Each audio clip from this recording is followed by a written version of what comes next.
Well, good morning, everyone. Pastor Corey Rowan here with Yorksville First, Pleasant Grove, and Tippecanoe United Methodist Church.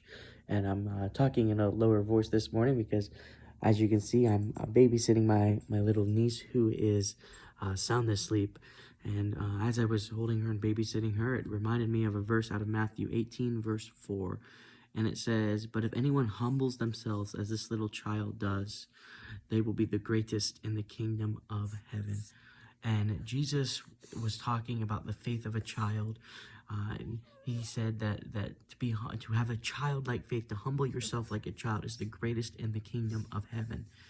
You know, we are told to come to Jesus with this childlike faith. We're told to humble ourselves like a child. And so let's just talk about some characteristics of a child.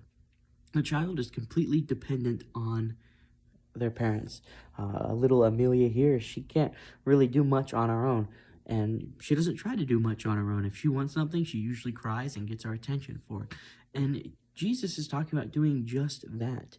You know, we as humans, we are so independent. We try to do things on our own, and Jesus doesn't want us to be like that. Jesus wants us to reach out to him, to call out to him as a little child does, to humbly ask him for help, even if it's something that you and I think we can do on our own.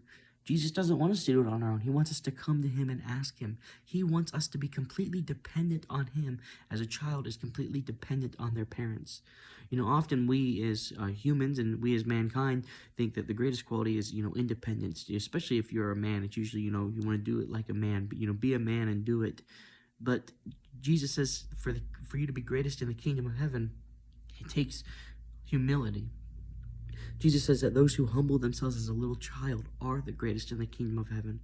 And so the message for today is not to try it on your own, but to humble yourself as a little child, willingly asking for God's help. To be completely dependent on God, just as little Amelia is completely dependent on her parents and others for help. Don't try it on your own. Even if it's something you can do on your own, cry out to God. He stands ready to help you. And those who humble themselves as a little child are the greatest in the kingdom of heaven. Amen.